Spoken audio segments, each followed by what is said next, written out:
I was an undergraduate at the University of Michigan working with these great folks. So to start off, a little bit about why venom and fangs and the venom delivery system was such a key innovation for snakes. So colubroid snakes is a superfamily that contains what some people refer to as advanced snakes, but it contains a lot of these groups of snakes that people are probably familiar with. So vipers, which includes rattlesnakes, the elapids, which is coral snakes, kraits, cobras, other things like that, and colubrid snakes, which is a big family with a lot of the sort of North American species, including garter snakes and other sorts of species that you might see around here. And the colubroid superfamily comprises 85% of extant snake diversity. So it's a huge chunk. And all venomous snakes are in this superfamily. And so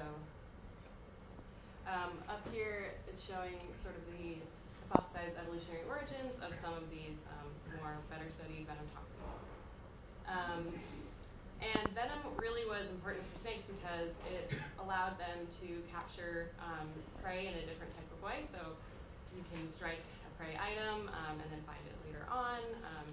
There are adaptations like spitting cobras that are able to hit prey from far away. And this kind of contrasts some of the more early diverging lineages that rely on constriction for consuming large prey and other sorts of methods for smaller prey.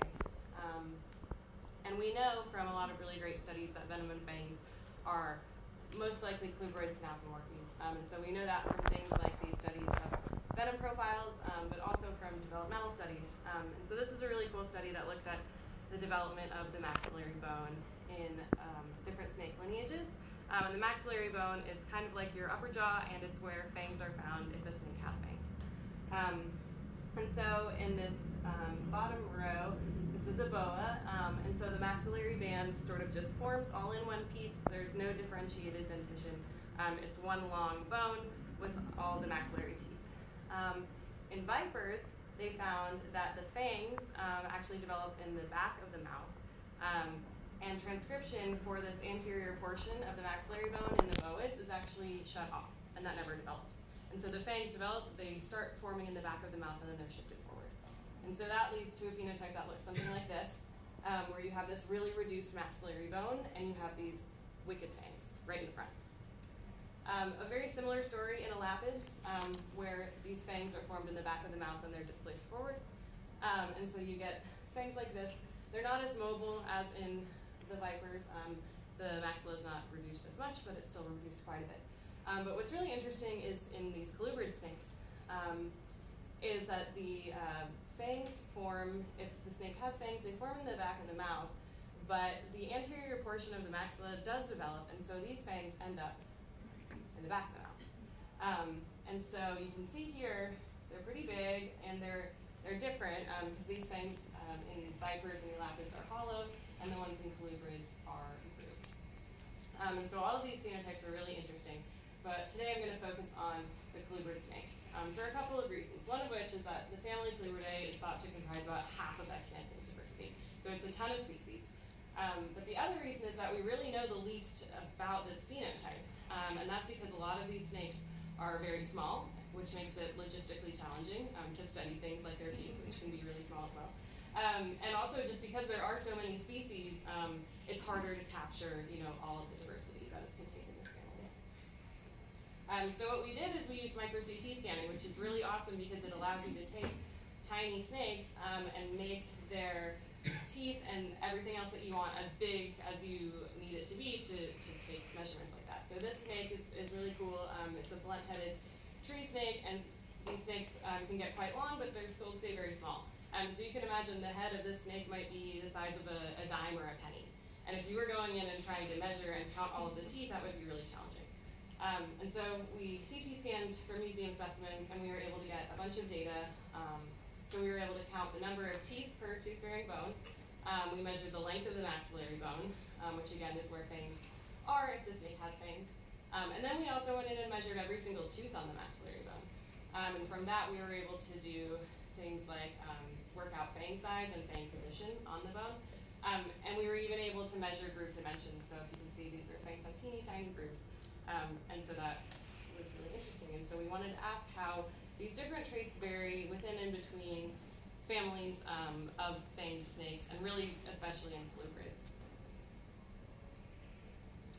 And so here's just a sampling of kind of the diversity that we saw. So again, this is the boa, and it has this like longer maxillary bone with no modified teeth. And I'll introduce this schematic that I used to represent all of these sort of different traits, and in what I think is a quick and easy way. And so this line represents the length of the maxillary bone.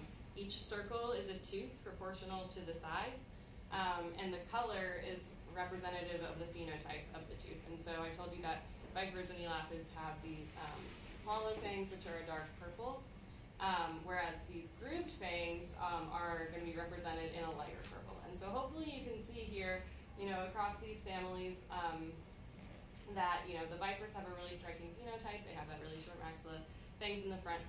But there's lots of different varieties of this rear fanged phenotype. And so I'm going to show you what this looks like using the same schematic across the whole phylogeny. And so hopefully at first glance you can just see, wow, there's a whole lot of variation. And so we're going to just kind of walk through the tree and make a couple of key points. The first is that vipers really have this single phenotype. They always have these fangs, they're always hollow, and they're always basically in the front of the maxilla.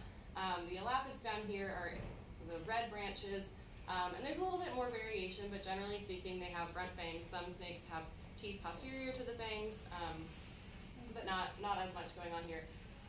These orange branches are a really cool group called the Lymphoid snakes. I'm not going to focus on them today, but they're really interesting, and they kind of basically run the gamut of maxillary specializations. But all of these branches in blue or green are colubrid snakes. Like I said, they're half of snake diversity, and they have really interesting patterns where they really run from sort of this first one that is kind of a longer maxilla, no differentiated teeth, to something like this or this, which is a much shorter maxilla with grooved fangs. And so through all that, we do see that there's really strong phylogenetic signal in all of these traits that we looked at, which is not necessarily surprising, but it does suggest that this evolutionary history really strongly influences maxillary dentition in snakes.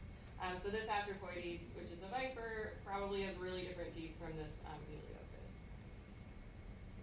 And so to sort of try and distill that variation, we did a PCA and looked for which of those dental traits really capture a lot of variation, and we found that maxillary length describes a really great proportion of variation in snake dentition. And so some really interesting things here, one of which is that vipers are kind of alone in their in morphospace. They're all the way up here, where so PC1 goes this way, increasing maxillary length, and then PC2 is proportional with fang size. So vipers are kind of exactly where you expect them to be, really short maxillary bones, really big fangs. Then moving over here, we have elapids, the same sort of thing. They have shorter maxillary bones and increased fang size. And it's interesting that colubrids actually overlap in morphospace with the elapids quite a bit, which is to say that some of these colubrids, even though the fangs are on the posterior of the maxillary, they're really quite large. And same here with the boa, kind of where you expect on that undifferentiated axis with a really long maxilla. But this is really cool. So we wanted to look back here inside all of this sort of blue space going on with colubrids and see, how do these different traits sort of co-vary within colubrids and what's going on there. So we found this really cool result, which is that colubrids with rear fangs have shorter maxillary bones and fewer teeth. So this first scatter plot is maxilla length and maxillary teeth. So perhaps unsurprisingly, as you have a longer maxillary bone, you have more teeth on it. But what's really cool here is that as your maxilla gets shorter, your posterior tooth length, or your fangs, if you're a colubrid, get bigger. And as you lose maxillary teeth, your fangs get bigger. And same here when we grouped. So this purple is based on whether you have one or more grooved tooth in the back of the mouth. So if you do have a grooved tooth, you have significantly fewer maxillary teeth total. You have a shorter maxilla, and you have bigger fangs. And that's really cool, because we know that developmentally, colubrid snakes they don't turn off transcription of that anterior portion of the maxillary, right? So they effectively cannot form front fangs. And yet, somehow, they are shifting their fangs anteriorly in the mouth by shortening their maxilla and losing the preceding teeth. And this is really cool because this pattern has been noted for a long time, as early as 1896 that I could find, but we didn't ever have the quantitative tools to really be able to understand all of this variation and see how it co-varies. So next we wanted to know what these snakes are doing with their fangs and how this sort of relates to their ecology, because there is so much variation in colubrid snakes and in their phenotypes. And so we wanted to look at two main things that are pretty important for snakes, which is how you're capturing your prey and what you're eating.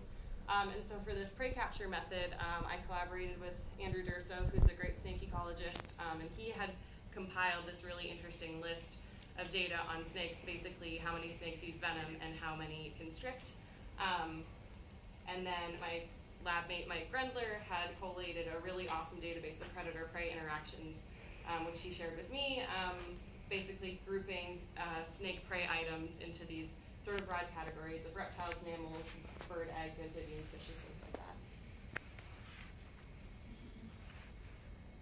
Okay, so if you remember our PCA with all of the snakes, the front fang lineages of vipers and elapids were kind of up here in this corner with short maxillary bones and big fangs. And what was really cool was that I broke this up based on the colubrid subfamilies, 3 colubrid subfamilies that some people recognize as different families, but in the phylogeny I was using their subfamilies.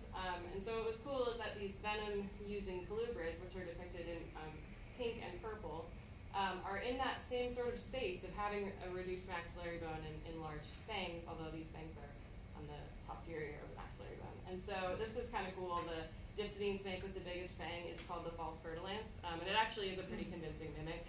We've been fooled by cetodons in the field thinking that they were bothrops. This snake, maybe herpetologists are familiar with the boomslang, which is known to have pretty wicked venom. It has really big fangs too, not unsurprisingly, and this is a cool snake because it's actually the only snake that's both venomous and poisonous.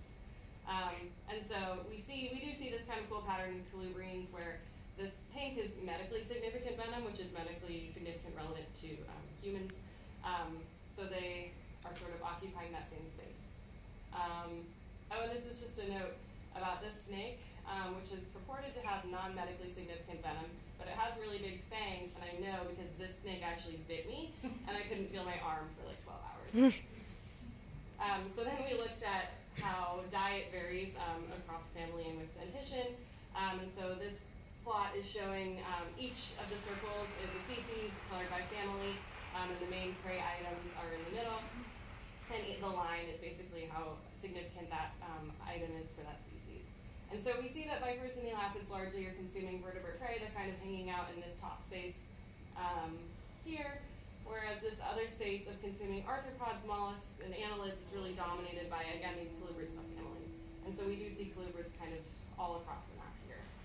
So I looked at how diet varied by all of the different dental traits individually and saw that the biggest effect was on whether you ate gastropods and invertebrates or not, which determined where your teeth were enlarged.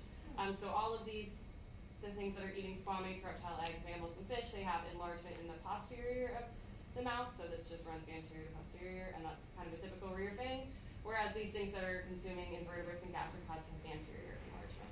So diet is playing a role. It's kind of complicated because a lot of snake diet might be opportunistic, and we kind of looked at broad strokes sort of traits, but we do see some really interesting patterns there. And so just in summary, rear fanged colubrids shift their enlarged, grooved teeth anteriorly, but not as much as other lineages.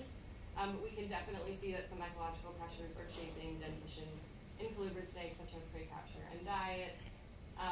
And so I just want to pose this idea that, when I first thought of this, I thought that the development of colubrids by not being able to develop anterior fangs, that could be perceived as phylogenetic constraint, but after I saw, and considered how much they've diversified really ecologically and in species richness, it actually could be lability, whereas they're able to shift their dentition into lots of pretty cool ecological space. And so, just to say, fangs are one piece of the puzzle, and we really need to study venom and gland morphology to understand the whole